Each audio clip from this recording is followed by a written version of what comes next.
Part 1. Chapter 1. 1. Wilson sat on the balcony of the Bedford Hotel with his bald pink knees thrust against the ironwork. It was Sunday and the cathedral bell clanged for matins. On the other side of Bond Street, in the windows of the high school, sat the young negresses in dark blue gym smocks engaged on the interminable task of trying to wave their wire spring hair. Wilson stroked his very young mustache and dreamed, waiting for his gin and bitters. Sitting there, facing Bond Street, he had his face turned to the sea. His pallor showed how recently he had emerged from it into the port, so did his lack of interest in the schoolgirls opposite. He was like the lagging finger of the barometer, still pointing to fair long after its companion has moved to stormy.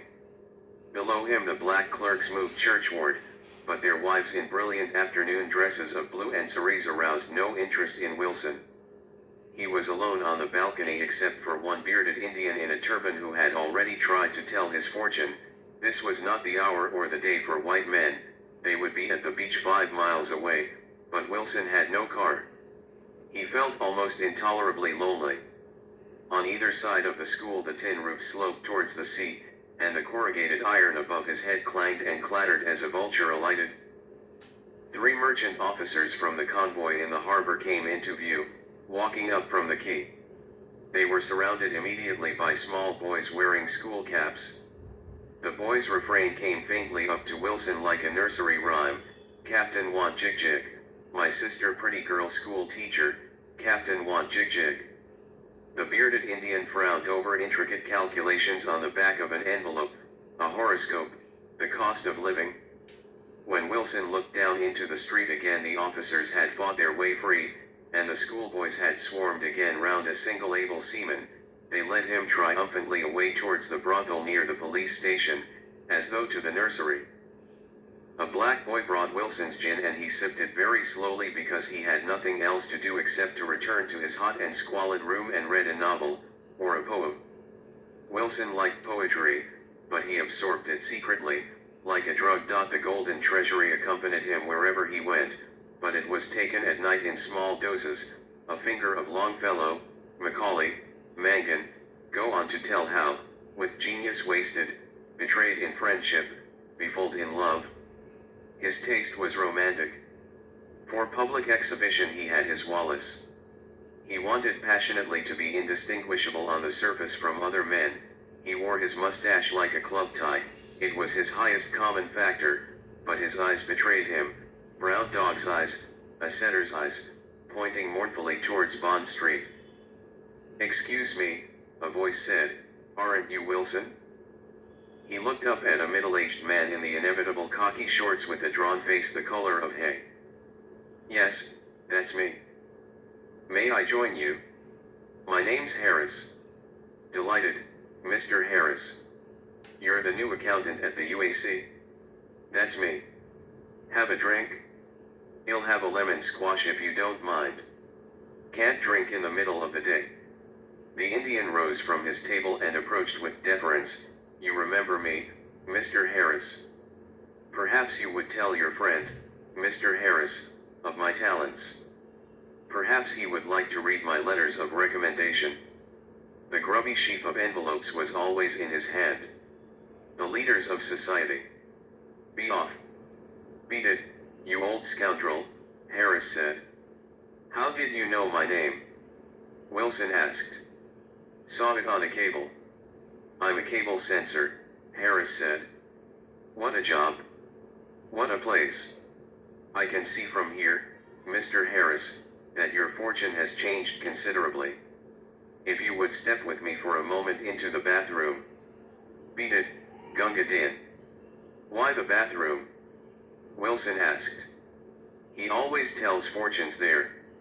I suppose it's the only private room available." "I never thought of asking why." "Been here long?" 18 bloody months. "Going home soon?" Harris stared over the tin roofs towards the harbor. He said, "The ships all go the wrong way. But when I do get home you'll never see me here again." He lowered his voice and said with venom over his lemon squash, "I hate the place. I hate the people. I hate the bloody niggers. Must not call em that you know. My boy seems alright, a man's boy's always alright. He's a real nigger, but these, look at em, look at that one with the feather boa down there. They aren't even real niggers. Just West Indians, and they rule the coast, clerks in the stores, city council, magistrates, lawyers, my God. It's all right up in the protectorate. I haven't anything to say against a real nigger. God made our colors. But these, my God. The government's afraid of them. The police are afraid of them. Look down there, Harris said, look at Scobie. A vulture flapped and shifted on the iron roof, and Wilson looked at Scobie. He looked without interest, in obedience to a stranger's direction, and it seemed to him that no particular interest attached to the squat gray-haired man walking alone up Bond Street. He couldn't tell that this was one of those occasions a man never forgets. A small cicatrice had been made on the memory, a wound that would ache whenever certain things combined: the taste of gin at midday, the smell of flowers under a balcony, the clang of corrugated iron, an ugly bird flopping from perch to perch. He loves em so much, Harris said, he sleeps with em. Is that the police uniform? It is. Our great police force. A lost thing will they never find, you know the poem. I don't read poetry, Wilson said. His eyes followed Scobie up the sun-drowned street. Scobie stopped and had a word with a black man in a white Panama. A black policeman passed by, saluting smartly. Scobie went on. Probably in the pay of the Syrians too, if the truth were known. The Syrians. This is the original Tower of Babel, Harris said. West Indians, Africans, real Indians, Syrians, Englishmen, Scotsmen in the office of works, Irish priests, French priests, Alsatian priests. What do the Syrians do? Make money. They run in the stores up country, and most of the stores here run diamonds too. I suppose there's a lot of that. The Germans pay a high price. Hasn't he got a wife here? Who? Oh, Scobie. Rather. He's got a wife. Perhaps if I had a wife like that, I'd sleep with niggers too. You'll meet her soon. She's the city intellectual. She likes art, poetry. Got up an exhibition of arts for the shipwrecked seamen. You know the kind of thing: poems on exile by aircraftsmen, watercolors by stokers, poker work from the mission schools. Poor old Scobie. Have another gin? I think I will, said Wilson. 2. Scobie turned up James Street past the Secretariat. With its long balconies, it had always reminded him of a hospital. For 15 years he had watched the arrival of a succession of patients.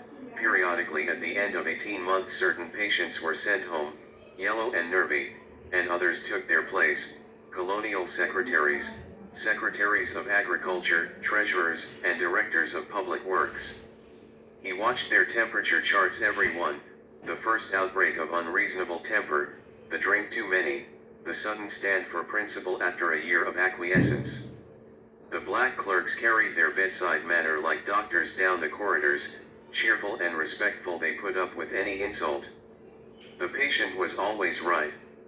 Round the corner, in front of the old cotton tree, where the earliest settlers had garnered their first day on the unfriendly shore, stood the law courts and police station, a great stone building like the grandiloquent boast of weak men.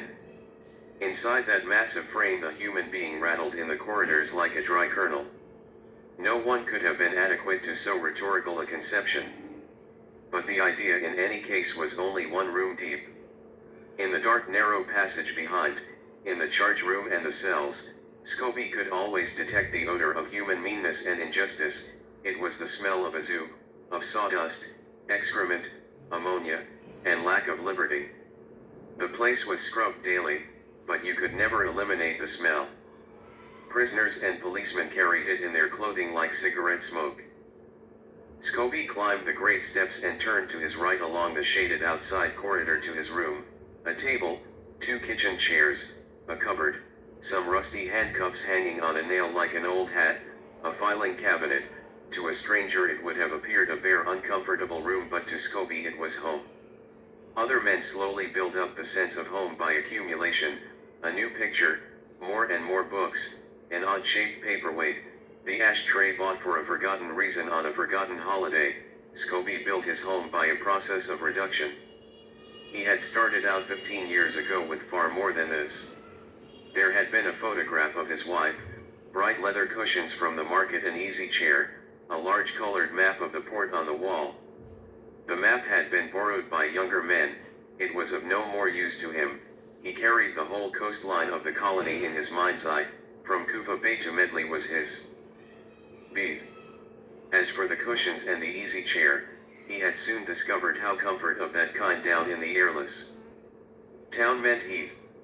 Where the body was touched or enclosed it sweated. Last of all, his wife's photograph had been made unnecessary by her presence. She had joined him the first year of the phony war, and now she couldn't get away. The danger of submarines had made her as much a fixture as the handcuffs on the nail. Besides, it had been a very early photograph, and he no longer cared to be reminded of the unformed face, the expression calm and gentle with lack of knowledge, the lips parted obediently in the smile the photographer had demanded. 15 years form a face, gentleness ebbs with experience, and he was always aware of his own responsibility. He had led the way. The experience that had come to her was the experience selected by himself. He had formed her face. He sat down at his bare table, and almost immediately his men's sergeant clicked his heels in the doorway. "Sir? Anything to report?" "The commissioner want to see you, sir." "Anything on the charge sheet?" "Two black men fight in the market, sir." "Mammy trouble?" "Yes, sir." "Anything else?" "Miss Wilberforce want to see you, sir. I tell her you was at church and she got to come back by and by, but she stick. She say she no budge." "Which Miss Wilberforce is that, Sergeant?" "I don't know, sir. She come from Sharptown, sir."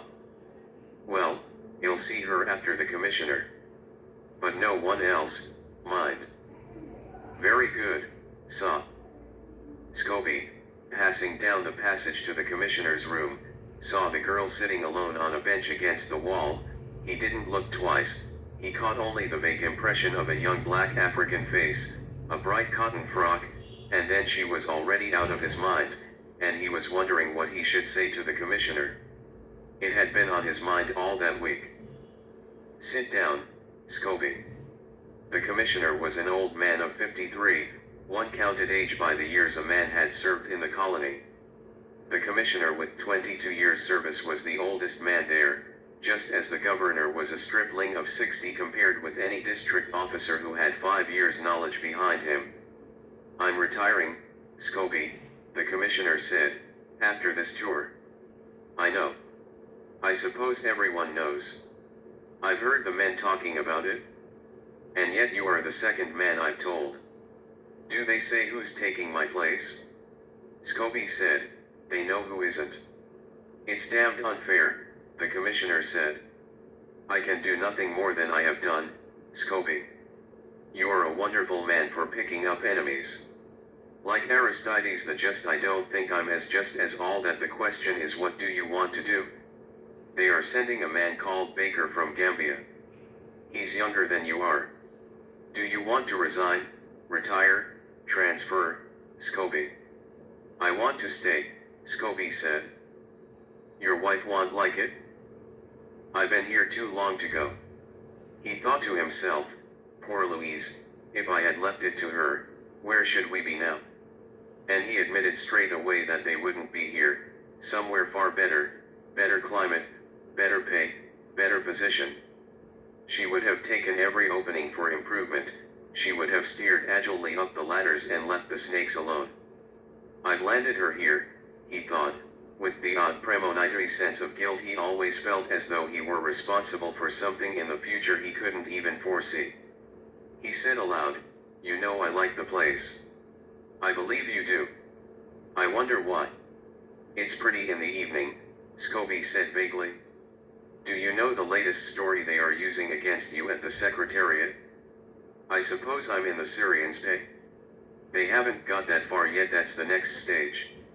No, you sleep with black girls. Perhaps I ought to sleep with a black girl, then they won't have to think up anything else. The man before you slept with dozens, the commissioner said, but it never bothered anyone. They thought up something different for him.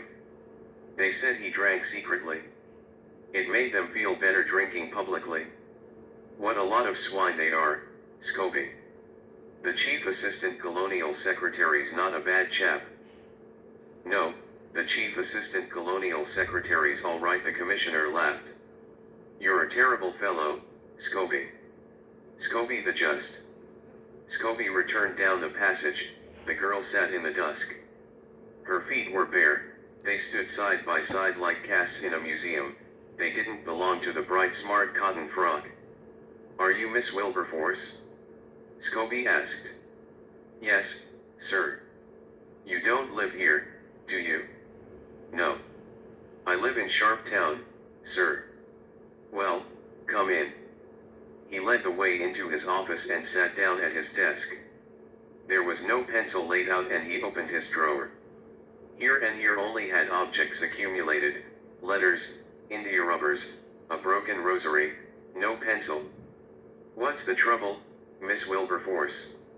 His eye caught a snapshot of a bathing party at Medley Beach, his wife, the colonial secretary's wife, the director of education holding up what looked like a dead fish, the colonial treasurer's wife. The expanse of white flesh made them look like a gathering of albinos, and all the mouths gaped with laughter. The girl said, my landlady, she broke up my home last night. She come in when it was dark, and she pulled down all the partition, and she thieved my chest with all my belongings. You got plenty lodgers? Only 3, sir. He knew exactly how it all was. A lodger would take a one-roomed shack for 5 shillings a week, stick up a few thin partitions and let the so-called rooms for half a crown apiece, a horizontal tenement. Each room would be furnished with a box containing a little china and glass dashed by an employer or stolen from an employer, a bed made out of old packing cases, and a hurricane lamp. The glass of these lamps did not long survive, and the little open flames were always ready to catch some spilled paraffin. They licked at the plywood partitions and caused innumerable fires. Sometimes a landlady would thrust her way into her house and pull down the dangerous partitions. Sometimes she would steal the lamps of her tenants, and the ripple of her theft would go out in widening rings of lamp thefts until they touched the European quarter and became a subject of gossip at the club. Can't keep a lamp for love or money. Your landlady, Scobie told the girl sharply, she say you make plenty trouble, too many lodgers, too many lamps. No, sir. No lamp palaver. Mammy palaver, Ed. You bad girl? No, sir. Why you come here? Why you not call Corporal Lamina in Sharptown? He my landladis brother, sir. He is he? Same father, same mother? No, sir. Same father? The interview was like a ritual between priest and server. He knew exactly what would happen when one of his men investigated the affair. The landlady would say that she had told her tenant to pull down the partitions, and when that failed she had taken action herself. She would deny that there had ever been a chest of china. The corporal would confirm this. He would turn out not to be the landladis brother, but some other unspecified relation, probably disreputable. Bribes, which were known respectably as dashes, would pass to and fro. The storm of indignation and anger that had sounded so genuine would subside, the partitions would go up again, nobody would hear any more about the chest, and several policemen would be a shilling or 2 the richer. At the beginning of his service Scobie had flung himself into these investigations. He had found himself over and over again in the position of a partisan, supporting as he believed the poor and innocent tenant against the wealthy and guilty house owner. But he soon discovered that the guilt and innocence were as relative as the wealth. The wrong tenant turned out to be also the wealthy capitalist, making a profit of 5 shillings a week on a single room, living rent-free herself. After that he had tried to kill these cases at birth. He would reason with the complainant and point out that the investigation would do no good and undoubtedly cost her time and money. He would sometimes even refuse to investigate. The result of that inaction had been stones flung at his car window, slashed tires, the nickname of the bad man that had stuck to him through all one long sad tour. It worried him unreasonably in the heat and damp. He couldn't take it lightly. Already he had begun to desire these people's trust and affection. That year he had blackwater fever and was nearly invalid from the service altogether. The girl waited patiently for his decision. They had an infinite capacity for patience when patience was required, just as their impatience knew no bounds of propriety when they had anything to gain by it. They would sit quietly all day in a white man's backyard in order to beg for something he hadn't the power to grant, or they would shriek and fight and abuse to get served in a store before their neighbor. He thought, how beautiful she is. It was strange to think that 15 years ago he would not have noticed her beauty, the small high breasts, the tiny wrists, the thrust of the young buttocks. She would have been indistinguishable from her fellows, a black. In those days he had thought his wife beautiful. A white skin had not then reminded him of an albino. Poor Louise. He said, give this chit to the sergeant at the desk. Thank you, sir. That's all right. He smiled. Try to tell him the truth. He watched her go out of the dark office like 15 wasted years. 3. Scobie had been outmaneuvered in the interminable war over housing. During his last leave he had lost his bungalow in Cape Station, the main European quarter, to a senior sanitary inspector called Fellows, and had found himself relegated to a square 2-storied house built originally for a Syrian trader on the flats below, a piece of reclaimed swamp which would return to swamp as soon as the nuns set in. From the windows he looked directly out to sea over a line of Creole houses. On the other side of the road lorries backed and churned in a military transport camp and vultures strolled like domestic turkeys in the regimental refuse. On the low ridge of hills behind him the bungalows of the station lay among the low clouds. Lamps burned all day in the cupboards, mold gathered on the boots. Nevertheless these were the houses for men of his rank. Women depended so much on pride in themselves, their husbands, their surroundings. They were seldom proud, it seemed to him, of the invisible. Louise, he called, Louise. There was no reason to call. If she wasn't in the living room there was nowhere else for her to be but the bedroom. The kitchen was simply a shed in the yard opposite the back door, yet it was his habit to cry her name, a habit he had formed in the days of anxiety and love. The less he needed Louise the more conscious he became of his responsibility for her happiness. When he called her name he was crying like Canute against a tide. The tide of her melancholy and disappointment. In the old days she had replied, but she was not such a creature of habit as he was, nor so false, he sometimes told himself. Kindness and pity had no power with her. She would never have pretended an emotion she didn't feel, and like an animal she gave way completely to the momentary sickness and recovered as suddenly. When he found her in the bedroom under the mosquito net she reminded him of a dog or a cat. She was so completely out. Her hair was matted, her eyes closed. He stood very still like a spy in foreign territory, and indeed he was in foreign territory now. If home for him meant the reduction of things to a friendly unchanging minimum, home to her was accumulation. The dressing table was crammed with pots and photographs, himself as a young man in the curiously dated officer's uniform of the last war, the Chief Justice's wife whom for the moment she counted as her friend, their only child who had died at school in England 3 years ago, a little pious 9-year-old girl's face in the white muslin of First Communion, innumerable photographs of Louise herself, in groups with nursing sisters, with the Admiral's party at Medley Beach, on a Yorkshire moor with Teddy Bromley and his wife. It was as if she were accumulating evidence that she had friends like other people. He watched her through the muslin net. Her face had the ivory tinge of atabrine. Her hair, which had once been the color of bottled honey, was dark and stringy with sweat. These were the times of ugliness when he loved her, when pity and responsibility reached the intensity of a passion. It was pity that told him to go. He wouldn't have woken his worst enemy from sleep, leave alone Louise. He tiptoed out and down the stairs. The inside stairs could be found nowhere else in this bungalow city except in Government House, and she had tried to make them an object of pride with stair carpets and pictures on the wall. In the living room there was a bookcase full of her books, rugs on the floor, a native mask from Nigeria, more photographs.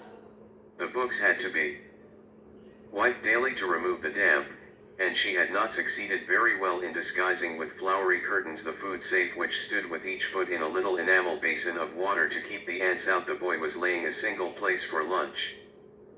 The boy was short and squat with the broad, ugly, pleasant face of a Tem. His bare feet flapped like empty gloves across the floor.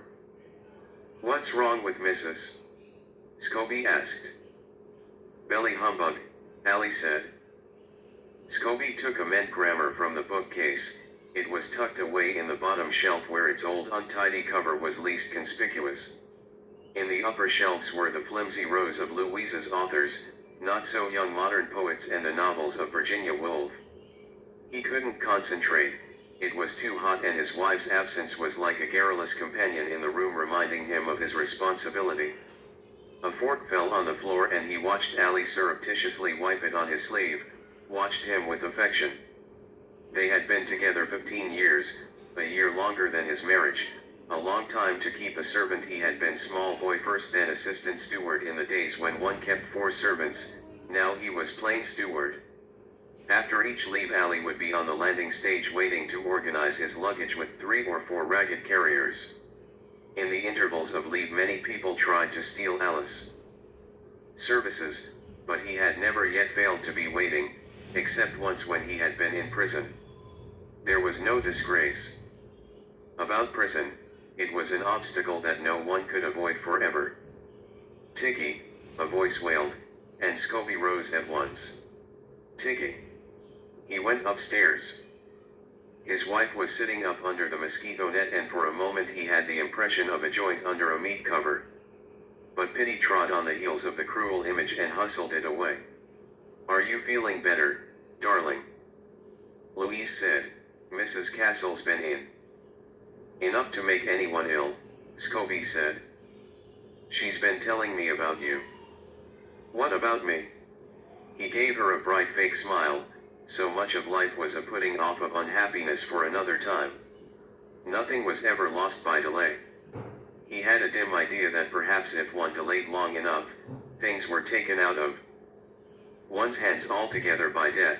"She says the commissioner's retiring, and they've passed you over. Her husband talks too much in his sleep." "Is it true?" "Yes, I've known it for weeks."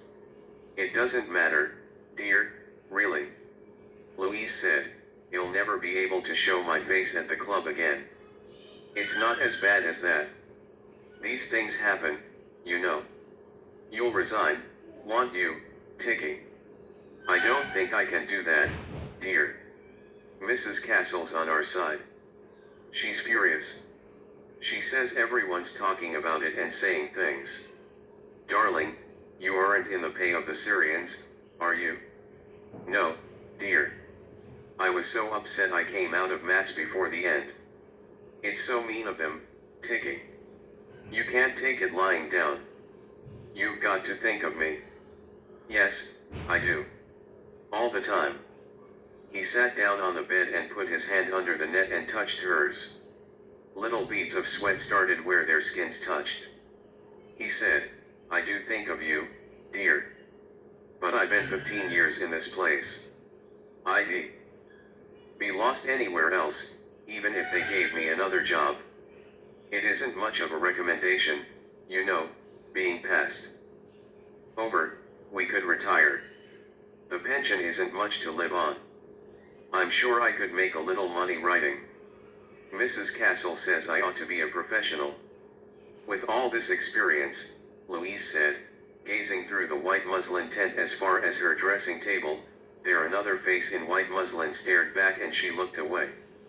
She said, "If only we could go to South Africa.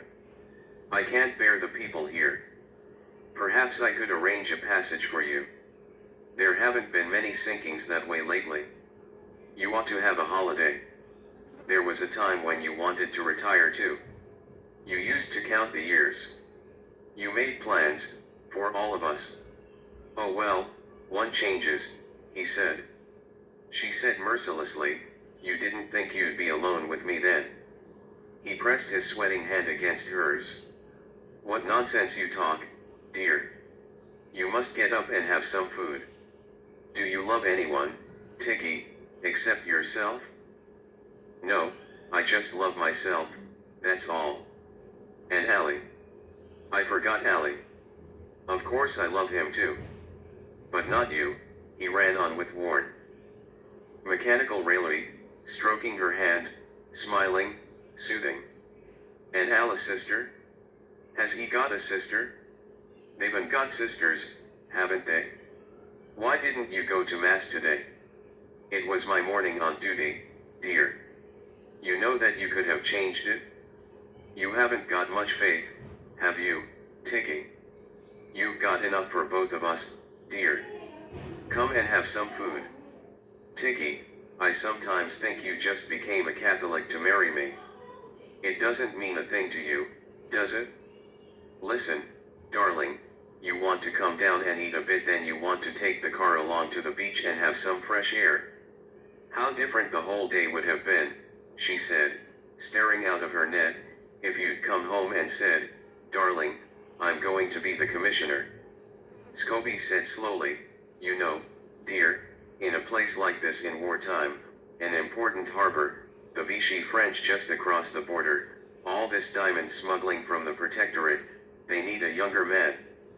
He didn't believe a word he was saying. "I hadn't thought of that. That's the only reason. You can't blame anyone. It's the war. The war does spoil everything, doesn't it? It gives the younger men a chance. Darling, perhaps he'll come down and just pick at a little cold meat, that's right, dear." He withdrew his hand, it was dripping with sweat. "He'll tell Ali." Downstairs he shouted Ali out of the back door. "Massa. Late, 4. In the evening the port became beautiful for perhaps 5 minutes.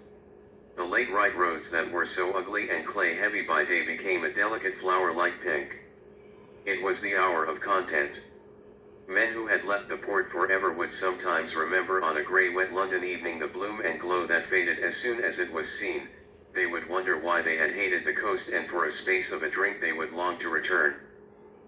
Scobie stopped his Morris at one of the great loops of the climbing road and looked back. He was just too late. The flower had withered upwards from the town. The white stones that marked the edge of the precipitous hill shone like candles in the new dusk. "I wonder if anybody will be there, Tikki." "Sure to be. It's library night. Do hurry up, dear.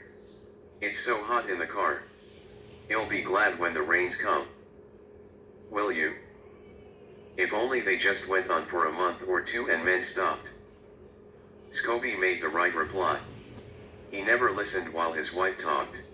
He worked steadily to the even current of sound, but if a note of distress were struck he was aware of it at once. Like a wireless operator with a novel open in front of him, he could disregard every signal except the ship's symbol and the SOS. He could even work better while she talked than when she was silent, for so long as his eardrum registered those tranquil sounds, the gossip of the club, comments on the sermons preached by Father Rank, the plot of a new novel, even complaints about the weather, he knew that all was well. It was silence that stopped him working, silence in which he might look up and see tears waiting in the eyes for his attention. "There's a rumor going round that the refrigerators were all sunk last week." He considered, while she talked, his line of action with the Portuguese ship that was due in as soon as the boom opened in the morning. The fortnightly arrival of a neutral ship provided an outing for the junior officers, a change of food, a few glasses of real wine, even the opportunity of buying some small decorative object in the ship's store for a girl.